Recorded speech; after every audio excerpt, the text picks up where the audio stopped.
Gachagwa's recent experience has reminded a lot of people about such an experience that happened before. Dr. JOSEPHAT NJUGUNA KARANJA. Similarities are both are Kikuyus, both were deputy heads of state when the head of state was a Kalenjin. Karanja was deputizing Arap Moi. Gachagua was deputizing Arap Ruto. They served as members of the National Assembly for one term, and they served as deputy heads of state for 2 years. Of course, Dr. Karanja, when he was the deputy head of state, the first time he was the time he was an MP, he was an assistant minister. But Gachagua was an MP during the time when MPs could not become assistant ministers. We all know that. I just wanted to use this particular time to talk about Dr. JOSEPHAT NJUGUNA KARANJA. First of all, Dr. JOSEPHAT NJUGUNA KARANJA did his PhD in Princeton University in the USA in history. And his citation for his PhD was the relationship between USA and Africa between 1800 to 1887. This is somebody who was doing his PhD, and he had supervisors who supervised him in doing his PhD. And there is no other better time to prove me right when I say that PhD means permanent head damage. Because mimi naka kama somo kangu ka form 6, although I didn't even do history in school, funny that the best history teacher in Kenya never did history in school. We are being told of the relationship between USA and Africa between 1800 and 1888. I don't know about USA, but about Africa. Was there Africa really? Let us start with Africa. At that time, it was not called Africa. The continent was called Ethiopia. Yes, the continent was called Ethiopia. And the country that later adopted the name Ethiopia used to be known as Abyssinia. Used to be called Abyssinia. So first of all, we're saying that you are doing a citation for Africa and USA. And then, was there really countries in Africa? Talking as a Kenyan, Kenya as a country started around 10 years after that. You know, his citation was up to 1887, around there. Around 1890 is when what is today called Kenya became Kenya. But by then, it started off as British East Africa. So telling us of the relationship between Africa and the USA at the time when Africa as a continent was not there, at a time when there was no OAU, at a time when there was no AU, but he did his citation and he got that PhD. He came to Kenya and started teaching at the University of East Africa, Kenyan campus. The Kenyan campus of East Africa University was called Royal Technical College. It was later upgraded and made University of Nairobi. And since most of the subjects that it was teaching was technical, it was taken from the west end of Government Road, which today is Moi Avenue, to the eastern end of the same road, and they started something that was called Kenya Polytechnic. It later developed into took Technical University of Kenya. So he started teaching at the Royal Technical College then as a lecturer. Then when Kenya attained independence, and at the age of around 32, he was, around the age of 32, he was made the ambassador or the high commissioner to Britain, to England, to United Kingdom. He stayed there for over 8 years. It is rare for an ambassador to be in the one station for that long. Why was he removed from London? There was a new minister for foreign affairs, Dr. Njoroge Mungai. Dr. Njoroge Mungai wanted his brother Ng'ethe Mungai to be the ambassador or the high commissioner to United Kingdom. So that is what removed him there. When he was removed from there, he went back to Nairobi University to teach. Remember, he was a PhD holder. And in the same faculty of arts, there was another PhD holder teaching the same things in history. And he was the Professor Bethwel Ogot. He was Professor Bethwel Ogot. Now, when Kenya had attained independence, there was a dictatorship of two tribes in Kenya. There was a dictatorship of Kikuyus and Luos. And there was an unspoken and an unwritten, I think it is better to call it unwritten, agreement whereby 60% of the positions in government would be occupied by Kikuyus, and 30% of the government position would be occupied by Luos, and 10% would be occupied by the other 40-something tribes. So that was the agreement. But then, pwagu na pwaguzi, when it came to a selection of things, the Kikuyus would tell Luos that let us eat this fat goat. The next goat we kill, it is you who will eat the fat parts of it. That is the agreement that was there. When it came to police, it was agreed that the overall head of the police was to be Michael Arum, to be deputized by Bernard Jenga Hinga. But when the Kenya Gazette came out, it was Bernard Hinga who was the commissioner of police, deputized by Michael Arum. When it came to CID,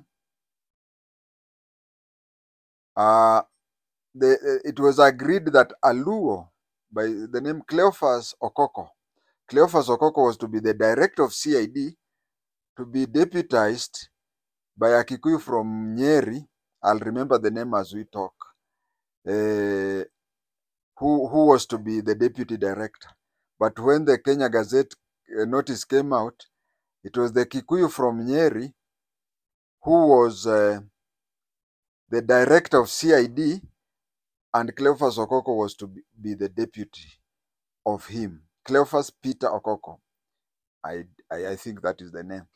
So that was the agreement that was made, and that is how it was being executed. When it came to Nairobi University, but before Nairobi University became Nairobi University, it was University of East Africa. The main campus was in Makerere, and the constituent colleges were Dar es Salaam University and Nairobi University College, after it was renamed from Royal Technical College. So whenever there was a graduation ceremony, all students used to go to Kampala. And the chancellor of the East African University was Mwalimu Julius Kabarange Nyerere. He was the chancellor. So when Nairobi University that is where you started that system. You'll remember Kibaki stopped it, but all East African countries, the presidents were the ones who were becoming chancellors of those universities. So when Makerere, there was the graduation of East African University at Makerere, the president of Kenya and the president of Uganda would be present, just that, but the president of Tanzania would go there additionally in his capacity as the chancellor. So when Nairobi University became a full university, there was need to place there a vice chancellor. Remember, from the same department, there was Professor Bethel Ogot. For those of you who don't know Professor Bethel Ogot, he is the widower of Grace Ogot, the assistant minister and MP for Game Yala. Yeah. It was the turn for Aluo now to be the chancellor for the vice chancellor for the University of Nairobi. Again, the Luos were told, ngojeni ile mbuzi ingine nono ndio mtakula ini yetu. So a professor was not made the vice chancellor, but Dr. Josephat Karanja was made the vice chancellor of Nairobi University. During his time as the vice chancellor there's no time he was ever referred to as professor, because he was appointed when he was a PhD holder, Dr. Josephat Karanja. But those who were there during his time say that he was a very good vice chancellor and he managed the university very well. He did it until he retired. When he retired, he went to Githunguri to contest. And whom was he contesting against? He was contesting against Arthur Kinyanjui Magugu. Arthur Kinyanjui Magugu was a very close friend of Moi. Now, this is a situation where two friends, there are so many cases we had where Moi's two friends were competing against each other, and Moi had to sit aside. We had a case in Narok of Timama and Oletipis. Both were Moi's friends, and Moi did not know whom to side with. So Arthur Magugu, having studied in the USA, having been an ambassador in the UK for about 8 years, having been the vice chancellor, he was playing it well, but Arthur Magugu was a mukora, so he rigged out Karanja for a long time. Then it happened that it came to a time when Andrew Gumba was ran away from Kenya. And this is what happened. We all support Equity Bank. Equity has very good ideas, and Equity revolutionized banking in Kenya. For those of my age will tell you that before Equity came, opening a bank account was a very difficult thing. You would beg them and they would do you a favor. But Equity started this system of stopping people on the road and urging them to open bank accounts. That is what Equity happened. But do you know something? Equity just photocopied the brainchild of Royal Urban Credit. Now, Royal Urban Credit was started by Gumba, Andrew Kimani Gumba.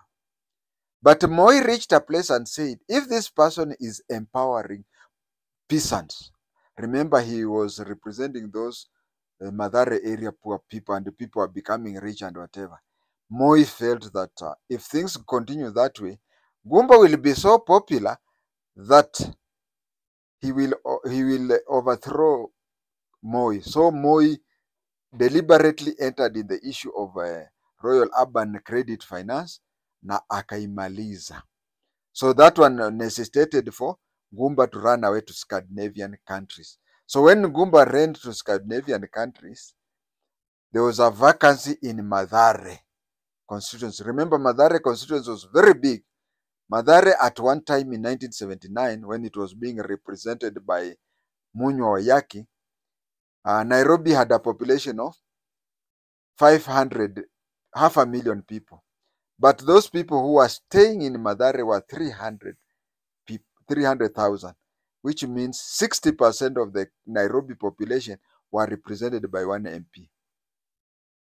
So when Gumba ran away, Josephat Karanja went to Mathare during a by-election, and he was elected. He was elected the MP for Mathare, and he overzealous overzealous in defense. Anything small, hata ukionekana tu as if you are trying to criticize Moi, he comes up and shouts you down. Until I remember I don't know there was an MP who asked him, and who made you a political prefect? Now that time, Moi wanted to get rid of Kibaki. You know, getting rid of Kibaki, Moi used to do one thing. He would pick you from nowhere, just like Professor Saitoti. He would pick you from nowhere, make you so powerful that it reaches the last time that the only seat you are remaining with is the president. Then he would bring you down. And his most preferred way of bringing you down was to bring you down 6 feet under. To bring you down 6 feet under. So, but there were other ways he would also bring you down, detain you. There are so many ways. But his favorite was to bring you 6 feet under the ground. So, he saw that Kibaki had grown pembe, horns, and he wanted to get rid of Kibaki. And the best way to get rid of Kibaki was to get rid of Kibaki with somebody else that is from Central. Another thing, a president is more comfortable with a deputy whom he has brought him up from nowhere, because that person is supposed to be an Amsifa. If it were not for you, then I would not be what I am. So that is how Karanja was brought in. When Karanja was brought in, there are 2 instances that brought Karanja down. Karanja spoke the obvious. You see, when the president is not there, obviously, the person who is heading the country is the deputy head of state. So Karanja said that, and you know, Moi had so many spies. You could even be in your office. You find that your deputy is spying on you because he's told you to talk. He will undermine you. Then when you are sacked, another person from another jurisdiction comes here, and your deputy goes to the other jurisdiction to be overall. Your deputy could be spying on you. You could be spying on your deputy. Your secretary would be spying on you and your deputy. So everybody was spying on everybody. Moi, you could speak anything and anything. And when he had gone to Italy, when he was in Italy, he was told in Italy that this man is calling himself acting president, which is true, of course. He was even without calling himself. Then from those days, even today, if you go to State House or anywhere, you'll find that the seat that is the president occupies, the guest of honor, the most senior person there, he occupies a seat that is elevated, and others do. And since there is an occasion when people, maybe we are having traditional dancers doing whatever, and you don't want to bring any attention to yourself, what people used to do is that you'd come near where the VIP is and bend low and whisper something to him. So you would seem as if you are kneeling before him. So when the president was away and people were doing that, a picture was taken and it was said, you see, when you are out of the country, people kneel before him. Josephat Karanja, having stayed in developed countries, having been a university vice chancellor, he saw no need of answering that. And another deadly mistake that Karanja did, you know, Karanja had stayed in London as an ambassador for 8 years. He had been vice chancellor for, is it another 8 years? You know, he had stayed in those kule watu wamesoma. Kule watu wamesoma. So he had been there, and the situation there is that in every situation, I think you people, Jinsi were complaining of first lady and second lady and the premier lady being, those days, it was an unwritten law that since the president had differed with the first lady, Mama Helena, her name was Helena, since they had differed and he was more like a single person, there was no need for the spouses of prominent politicians to be exposed. But you see everywhere that Karanja went and everything, and even when he wanted to talk or anything, he elevated the position of his wife. And you see, during Moi's time, any rumor could start and you could be planted. Wanasema hata wewe ni mtu ya umetumwa from Pluto. Some funny things from Pluto have sent you to undermine Moi. And then simply because Dr. Karanja's wife was a Ugandan, a foreigner, said is elevating her, and you see Uganda is about to attack Kenya and so on and so on, and you see with a lady like that, the husband is always working with her, and the husband is always sharing with her everything. So you see, for the security of our country, we should not have a vice president who has married a foreigner. That is how it started. And then they selected somebody who was, Dr. Karanja was a professor, I mean, not a professor, a vice chancellor, and so there was no need of answering this useless fitina. Then they appointed a mechanic, Kuria Kanyingi. Kuria Kanyingi, I've recorded something about him. You can read about him. He's somebody who was a police mechanic. And when Moi was the vice president and minister for home affairs, whenever he took his vehicle, his Mercedes KNT 400, whenever he took his Mercedes to the police garage, he used to insist that a mechanic called Kuria Kanyingo was the only one who would touch it. And if Kuria Kanyingo was on leave, he would order for Kuria Kanyingi to come from his leave just for 2 to 3 days. After all, mtu ya Limuru sio mbali, to come and act. So Kuria Kanyingi is the one who started. He was assisted by Mwenje. He was the MP for Embakasi. I think one of his sons is now the MP for the area. Those are the people who started those story, and it even went to parliament. When it went to parliament, Dr. Josephat Karanja was given a time to defend himself, and he was shocked.